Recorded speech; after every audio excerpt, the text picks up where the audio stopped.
You bet. As if all of that is not bad enough for the administration. Today, former President Bill Clinton himself saying, as I mentioned, that President Obama needs to keep his promise to the American people. Watch. So I personally believe, even if it takes a change in the law, the president should honor the commitment the federal government made to those people and let them keep what they got. He should honor the commitment that was made. Joining me now, James Carville, who served as President Clinton's campaign manager and is a professor at Tulane University. James, great to see you again. And so, thank you. A lot of speculation after Mr. Clinton made those remarks about whether he was trying to create distance between Hillary Clinton, and obviously contender possibly for 2016, and Barack Obama / ObamaCare. Your thoughts? Well, first of all, we're talking about 5% of the market. Then of that 5%, we're talking about people who got insurance after 2010, and then of that segment, we're talking about people who make 4 times more than the poverty line. What about my question? Was he trying to create distance? I'm giving you the question. I'm giving you the answer.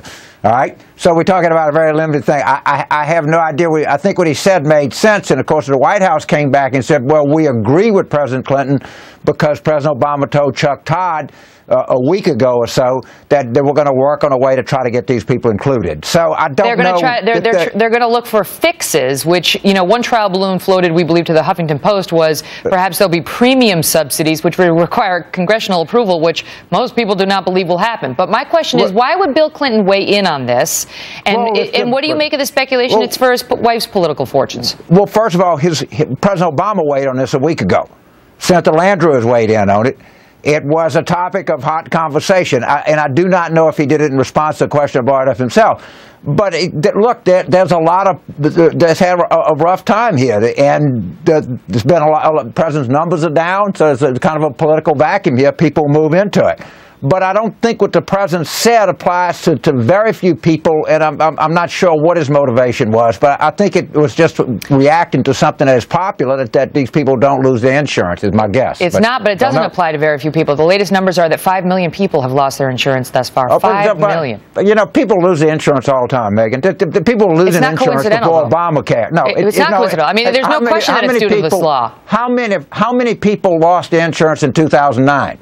We just keep throwing figures out. But when you do that, you undermine the position of your party, because you're diminishing the real loss that people are feeling. We've had testimonials night after night on our air.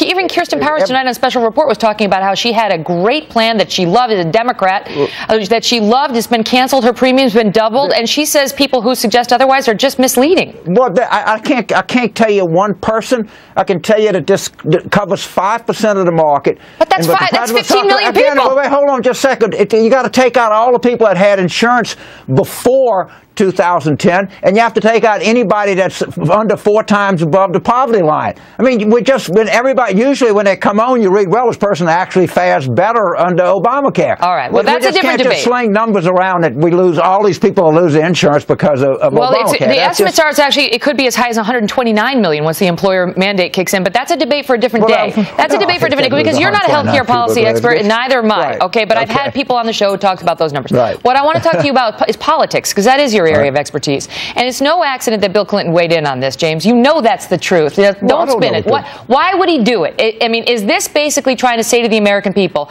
or to the Democrats, it's okay to run. It is okay to distance yourself from this law. The grand poobah of the Democratic Party is saying it's all right. First of all, let's be honest. We're talking about a very small part of the law. We're not talking about the whole law. He completely supports the law that it is. Any law that you make that is this magnitude, you're going to have to change parts of this. So we shouldn't overstate what the president said. Okay. This has been brought up before the Congress. Senator Landrieu said she wanted to do this. Senator Feinstein said she wanted to do this. Tonight. President Obama said a week ago that he wanted to do this. No, they're not on the same page. Yes, he did. Well, again, listen to what Jay Carney said today. You say they're not on the same page. Jay Carney says they are. Jay Carney said it would be like throwing out the baby with the bathwater if they tried to actually reinstate those insurance policies. The administration thus far appears to be talking about some fix, which all we've heard so far could be a premium subsidy. The president told Chuck Todd that he would like to fix it where these people could keep their insurance. Honor the commitment that was made, right? How can they do that? I mean, that's what Landrieu's Senator Landrieu and Bill Clinton are on the same page. Try to keep the insurance, but the problem is that possible? They've already been canceled. The insurance companies have moved on.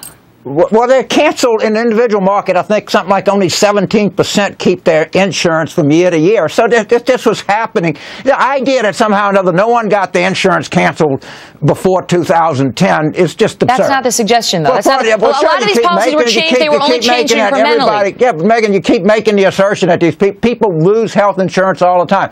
People particularly lose their health insurance in the individual market. But it wasn't meant to be this way, James. It wasn't meant to be this way. We had one of the architects of Obamacare on this show last night, a Democrat, the senior advisor to President Obama on this law, who said we did not mean for the individual insurance market to essentially be canceled, these insurance companies to have to cancel these policies. That's not the way it was supposed to go down. Again, it could be any number of reasons, but I think what the president said and what they're looking for here is a way to fix this. But again, you have to be, again, as President Clinton was pretty clear that he was talking about a very narrow segment of the population that was even within there. Let me ask you this. I say what I keep. It's true. Let me ask you this, though, because there's a question about whether these polls are in free fall and whether the president's in free fall and what the Democrats are going to do as a response. The latest poll from Quinnipiac came out today. It shows that President Obama's approval rating is now at 39%. Look at the fall that he's had just in the past month.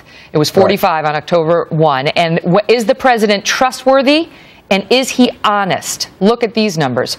Now, only 44% believe he is trustworthy. 52% say he is not honest. And that's another precipitous fall from October 1. Does that now explain why Democrats like Dianne Feinstein, who's not up for re-election, Mary Lander, who is and voted for this law, are now starting to come out and say, we want to actually keep the president's promise?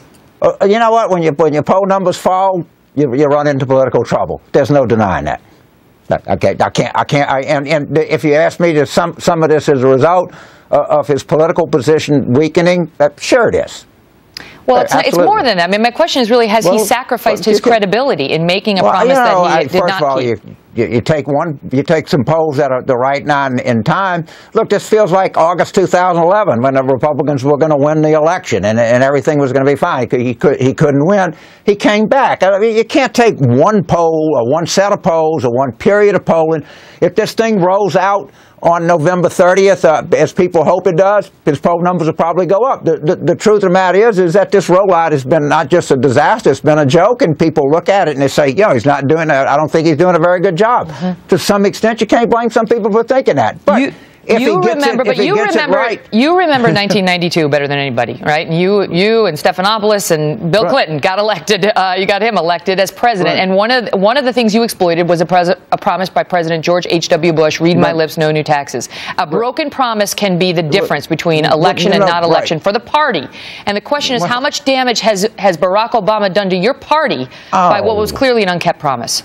Honestly, I don't think in 2016, if this thing rolls out fine, I think it'll be fine. I look at all these polls, and if I was in a Republican Party, if you want to talk about something in free fall, look at the approval rating of the Republican Party. It's been in free fall for I don't know how long. All right. But I think that you're looking for a bigger deal here. But his political position is weakening.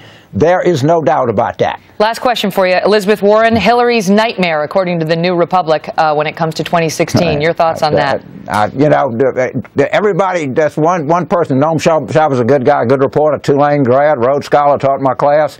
I don't think that Elizabeth Warren is considering running for president, but, we'll wait and see. It's a big office. I think Hillary will be fine. I think she will. All right, James Carville, always great to see you. Thank you, Megyn. I always love to be on your show.